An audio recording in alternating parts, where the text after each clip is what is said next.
조정의 수행을 중단하는 것이 옳으냐를 놓고 많이 고민했습니다. 국가의 명령을 외면할 수 없다고 판단하게 됐습니다. 국민과 역사를 생각하는 총리, 특히 서민의 사랑을 받는 총리가 되도록 노력하겠습니다.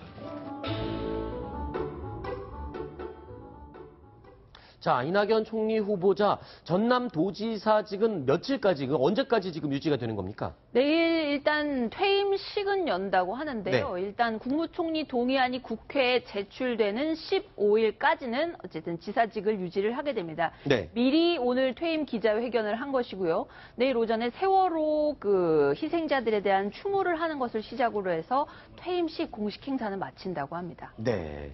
자, 그런데 이낙연 총리 후보자 이 막걸리에 대한 사랑을 굉장히 많이 표현하고 있습니다. 이런 말을 했습니다. 막걸리라도 마셔가면서 야당 정치인과 틈나는 대로 소통하겠다. 그리고 또 총리가 되면 막걸리 같이 먹을 상대가 늘어나서 언제나 만날까? 그것이 걱정이다. 이 막걸리 얘기를 자주 꺼내놓는데요.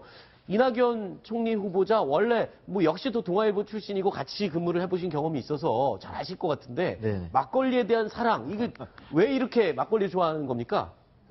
이낙연 총리 후보자는 사실 그 전에도 보면 네. 국회의원 할 때도 그렇고 네. 기자할 때도 그렇고 막걸리 정말 좋아합니다. 아, 실제로 예, 같이 근무할 때도 막걸리 좋아하셨습니까? 실제로 좋아하는데요. 네. 이제 세 가지를 본인은 네. 막걸리를 사랑하는 세 가지 이유를 제시합니다. 네. 보통 그러면 첫째는 뭐냐면 막걸리는 많이 안 마셔도 배가 부르다. 네, 맞습니다. 그러니까 배가 부르기 때문에 아무리 마실래도 일정한 한계가 딱 가면 아하. 더 이상 과음하기가 어렵다라는 것. 네. 그 하나 들고, 둘째는 막걸리 먹고 2차 가는 거는 한번 생각해 보셨습니까? 배가 불러서 이 차는 더 못 갈 것 같은데요. 배가 불러서도 못 가고 왠지 술의 조합도 좀 뭔가 그렇죠. 소주나 이렇게 해서 2차로 이어지는 거하고 좀 다르잖아요. 그렇죠. 그죠? 막걸리를 먹고 또 예. 소주를 먹는 건 좀 그러네요. 막걸리 먹고 2차를 되게 잘. 근데 가는 사람은 술 좋아하는 사람 가지만. 계속 막걸리로 먹으면 모를까요? 예, 네. 계속 막걸리면 몰라도 왠지 막걸리 먹고가 2차 가서 맥주 먹고 뭔가 좀 부자연스러운 느낌도 있고 그런 이유로 해서 막걸리 먹고 2차는 되게 잘 안 가지 않느냐라는 네. 거 두 번째로 들고 세 번째는 이 막걸리 먹고 싸우는 사람 별로 못 봤다. 저는 이건 약간 공감하기 어려운데 하여튼 본인은 대체로 그 세 가지 이유로 섭니다. 네.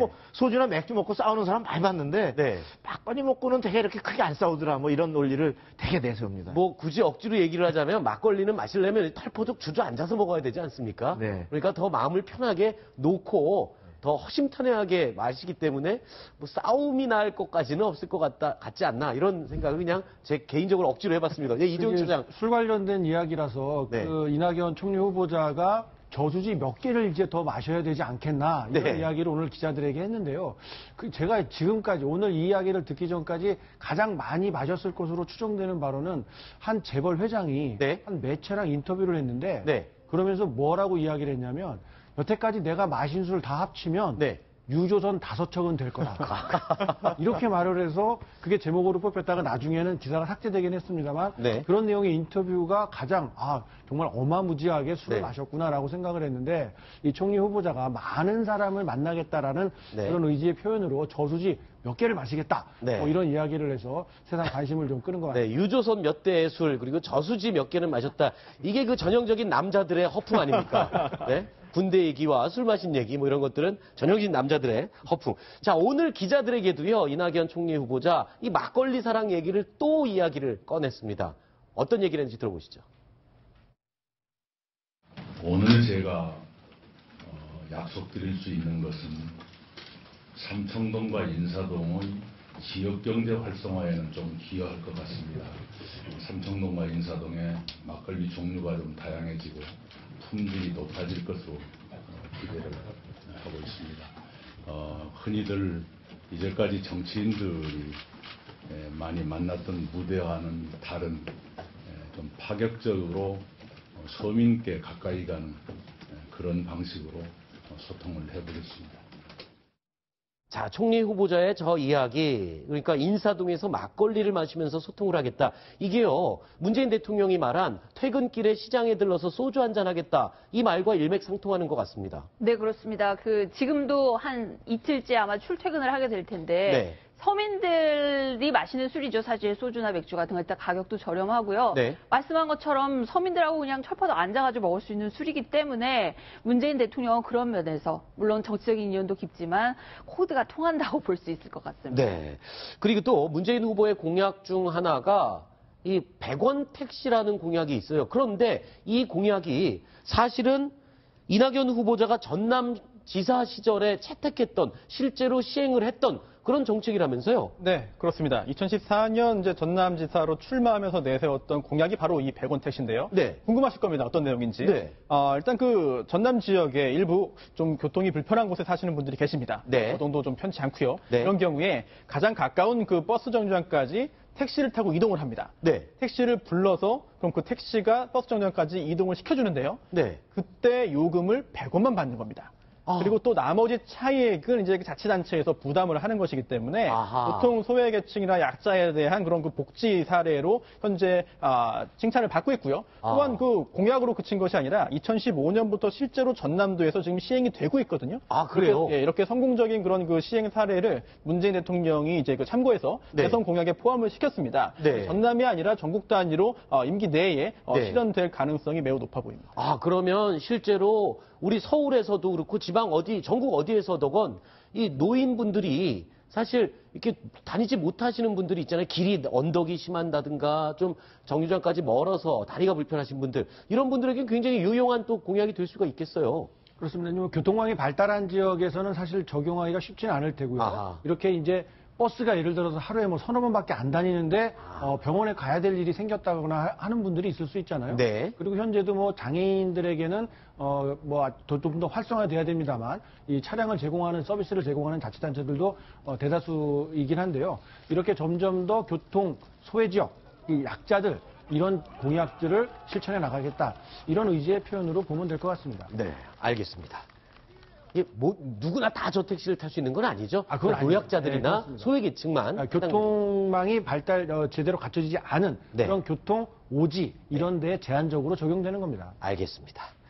자, 그리고 오늘 또 임종석 비서실장이 어제부터 업무를 시작을 했습니다. 분위기가 어땠는지 오늘 국회를 방문했다고 합니다. 이 자리 분위기를 화면으로 담아왔습니다. 함께 보시죠. 안녕하세요. 자주 뵙겠습니다. 이렇게.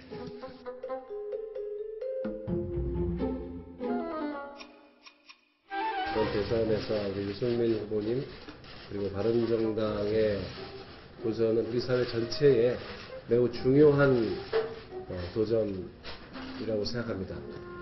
인사 발표 나는 거 보니까 과연 준비된 대통령 후보라는 말씀이 흔히 아니었구나 하는 것을 느끼고 있습니다. 더불어민주당은 여당으로서 최대한 협조를 아끼지 않겠다 이런 말씀을 드리겠습니다.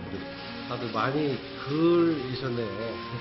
얼마나 그런 선거 과정에 애를 써주셨는지 안 물어봐도 알 것 같아서 좀 울컥합니다. 소주도 한잔 하고 좋은 관계였는데 청와대 실장이 돼서 제 앞에 나타나니까 또 감개무량합니다.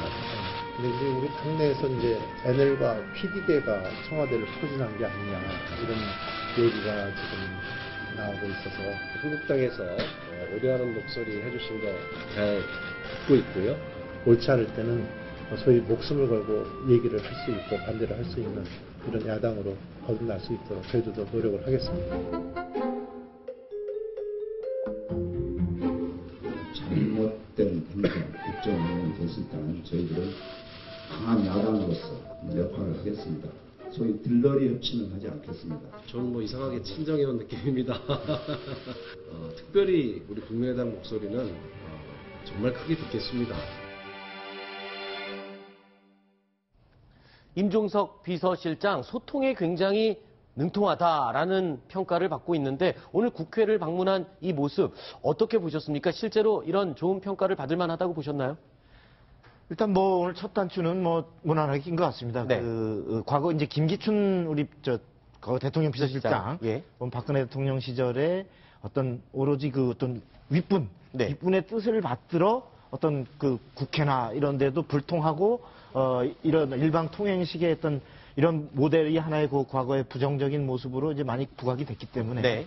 그 대조적인 형태로 젊고 역동적이고 소통에 강한 이런 임종석 전 의원을 이렇게 비서실장 발탁한 그 취지에 걸맞게 네. 그 아까 그 자유한국당에서 당신을 과거 주사파라고 사실 비난하는 이런 목소리가 있다라고 하는 부분을 앞에서 얘기하는데 우려를 잘 알고 있다. 네. 그만큼 앞으로 유념해서 처신하겠다. 이런 것은 굉장히 그 긍정적인 소통의 의지를 보여준 모습이 아닌가 생각됩니다. 네.